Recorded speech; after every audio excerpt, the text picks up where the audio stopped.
के उम्मीदवार, आप सब जोर से बोलिए उनका नाम, जोर से बोलिए उनका नाम। आदरणीय बेनीवाल साहब, इन सब की जो आवाज है, इन सब के ये जो दिल से निकली हुई आवाज है, ये आपको पक्का विश्वास दिलाती है कि हम जो कार्यकर्ता हैं यहाँ मजबूती से आपकी जीत को सुनिश्चित करेंगे। और आज ही से हम लोग सब कार्यकर्ता मिलकर जो है जीत की, किस तरह से जीत को जो है काबू में करना है उसमें लग जाएंगे। साथियों और मेरे आदरणीय बुजुर्गों, ये जो चुनाव है ये जाति धर्म का चुनाव नहीं है, यह चुनाव मुद्दों का है जिससे भाजपा भागना चाहती है। और हमें पूरा प्रयास करना होगा कि भाजपा इन मुद्दों से भागे नहीं। यह चुनाव है हमारे ओरण और गोचर बचाने का, जिनको ये भाजपा खा जाना चाहती है।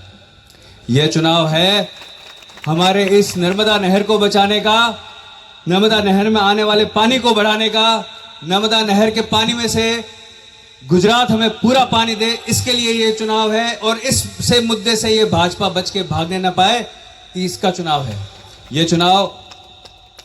यह चुनाव हमारे इस डीएनपी में हमारा व्यक्ति जो गरीब किसान है वो कितना दुख से रह रहा है। आदरणीय रूपाराम जी साहब ने उनके लिए कितना कुछ किया है ये मैं जानता हूँ। किस तरह से उन्होंने हमारे ओरण बचा के, हजारों लाखों बीघा ओरण बचा के, उसको ओरण घोषित करवा के वो ज़मीन बचाई, इन कंपनियों से बचाई, इन भाजपा के लोगों से बचाई। और आज वही रूपाराम जी को फिर से उन भाजपा लोगों के सामने जो है दिक्कतें आ रही हैं, उनसे लड़ाई लड़ रहे हैं ताकि हमारे ओरण गोचर बच सकें। हमारे डीएनपी में जो हमारा किसान बैठा है, उस किसान के सामने कितनी सारी समस्याएं हैं, उन समस्याओं को सरलीकरण का ये चुनाव है जिससे भाजपा भागना चाहती है। भाजपा से हमें इन मुद्दों पे बात करनी होगी और उन्हें कहना होगा कि आप हमारे लोगों की बात करो। क्यों डरते हो उन मुद्दों से जो हमारे लोगों के लिए जरूरी हैं? क्यों भागते हो इधर उधर? क्यों नहीं बात करते? अगर वोट मांगना है तो खुल के मांगो और करो इन मुद्दों की बात। क्यों नहीं 10 सालों से तुमने हमारे एक बड़े बड़े पोस्टर आपने देखे होंगे सब जगह से कि जैसलमेर से भाबर एक ट्रेन 5,000 करोड़ रुपया स्वीकृत हुआ बताया था। उस समय मैं ये बात कर रहा हूँ 2015-16 के आसपास की कभी की। वो ट्रेन का दूर, रूपाराम जी साहब यहाँ पर हैं, जैसलमेर में उस ट्रेन का किसी ने नाम तक लिया हो तो मुझे ये बताएं। उस परियोजना के लिए अगर किसी ने बजट का कोई प्रावधान तक किया हो तो आप मुझे बताएं। नहीं हुआ। एक ऐसा झूठ जिसके नाम पे हमसे वोट ले लिया गया और उसके बाद में हमारे लिए कुछ नहीं हुआ।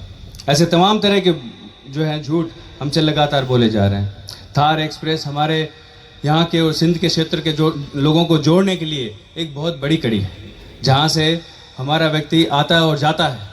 हमारा व्यक्ति वहाँ आना जाना, हमारा आपसी रिश्ते संबंध बनाए रखना जरूरी है। पंजाब का जो है वो रास्ता चालू है, पर थार एक्सप्रेस को इन्होंने बहुत लंबे समय से बंद कर रखा है। ऐसा क्यों? ये चुनाव इन मुद्दों का है। इन मुद्दों पर जो है भाजपा हमसे भागना चाहती है, बात नहीं करना चाहती है। भाजपा बात नहीं करना चाहती है कि नरेगा का बजट कम क्यों किया।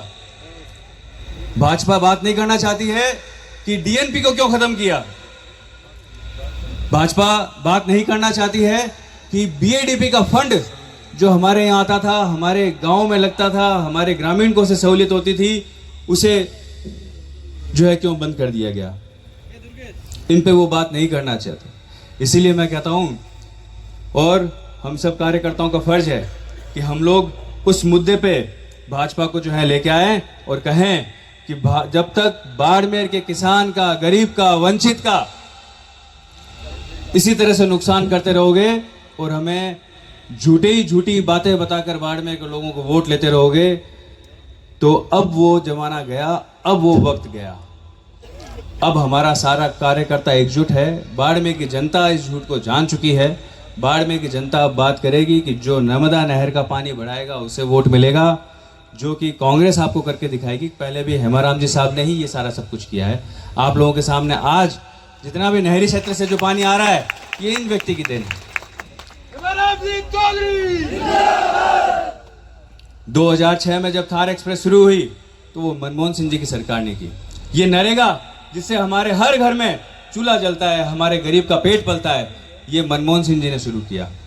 ये जो हमारा जैसा मैंने बताया, थार एक्सप्रेस हो, चाहे बीएडपी का जो फंड था, वो हमारी कांग्रेस सरकारों की देन थी, और उसको इन लोगों ने हमसे छीन लिया और हाथ में दे दिया एक झुंझुना, जो कि बजाते रहो जो विकास विकास विकास विकास के नाम पर कुछ भी नहीं।